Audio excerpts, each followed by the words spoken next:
Hey everybody, welcome to another edition of Inside Guns with your host, me, the Yankee Marshal.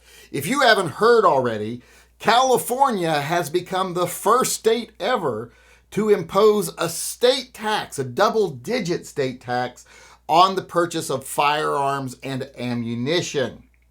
Now, this is supposedly to, help stop crime and help fund stuff in the schools to, prevent gun violence, etc. But what it really is it's a plan or a ploy to keep guns out of the hands of certain people. Make no mistake, the goal of people like Newsom and Bonta, etc., it's to keep the guns out of the hands of the people they think don't deserve them. And what better way to do that than a tax, a monetary thing? Because who does that cut out of the equation?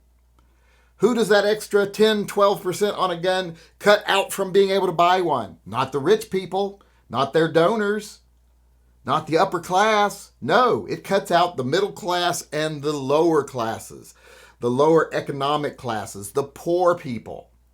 And more importantly, it cuts off black people, poor black people. Because I hate to break it to you, these people like Newsom, these California liberals, and I say California liberal because they're not like true Jeffersonian or classical liberals. These people are incredibly racist and they're classist. They think, if you were worth something, you'd have money. You'd be rich. You'd be able to donate to my campaign if you were worth anything. And they're also, like I said, very racist. They think, if we keep guns out of the hands of poor black people, crime will go down. That's their whole goal here, is to keep firearms and ammunition out of the hands of poor people, and especially minority poor people, because that's who gets disenfranchised by things like this. Because it's much easier for them to just say, let's just make it to where they can't afford guns than it is to deal with the real problems. Why is it that people from poor areas and lower socioeconomic classes are more prone to be involved in violent issues, violent acts? Especially minorities from low-income areas, low-income minorities, because a lot of low-income areas tend to be heavily minority.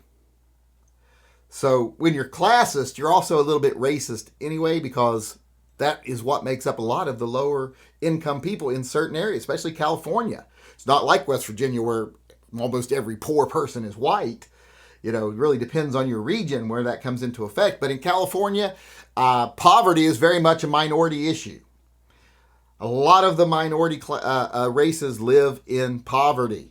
And the poverty class is made up primarily by people who are minorities. So when they make laws like this where they're just trying to make it more expensive to get a gun or more expensive to get ammunition, they're not hurting, the upper middle class guy or, the rich guy, which are usually white guys. They're not hurting them at all. They can afford to pay an extra $50 on a gun. It doesn't mean nothing to them. Heck, I can afford to pay an extra $50 on a gun and I'm not even rich. I'm just middle class. But there's a lot of people that can't.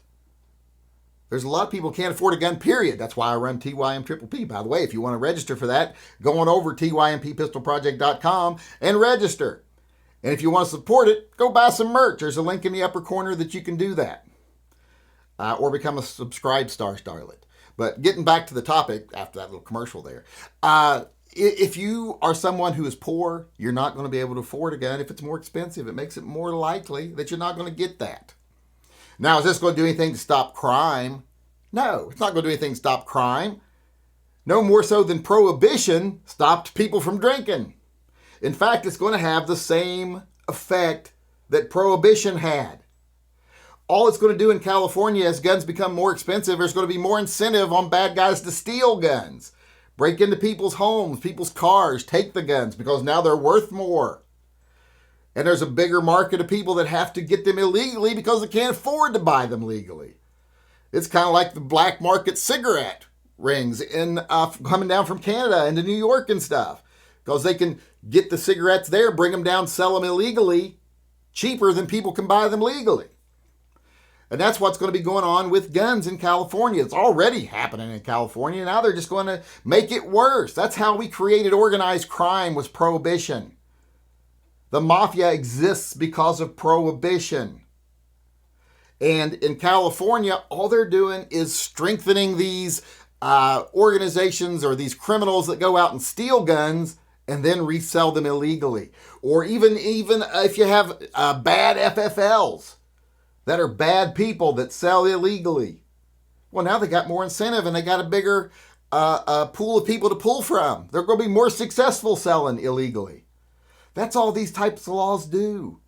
And as far as the money coming in, going to support programs, the money made off of that tax on firearms is going to be such a tiny little penny compared to their overall budget. It'll be a rounding error. It's not going to go anywhere or help anything. It's going to be such a small percentage that it's never going to even be noticed.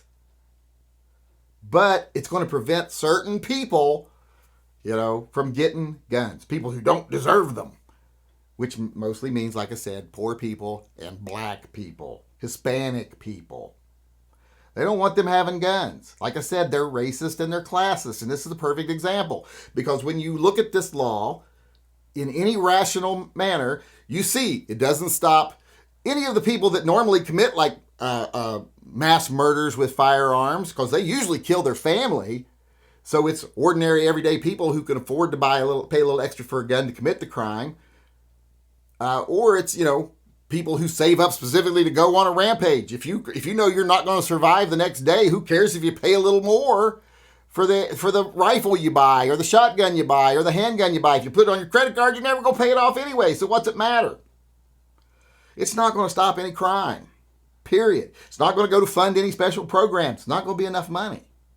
All it's going to do is it's going to prevent certain people from getting guns. That's their goal. Because like I said, they're racist and they're classist. When they sit in their little ivory tower there in California, they say, how can we stop these people? And by these people, they mean the poor, the blacks, the Hispanics, the people they see as beneath them and as they see as the problem. How do we keep them from getting firearms?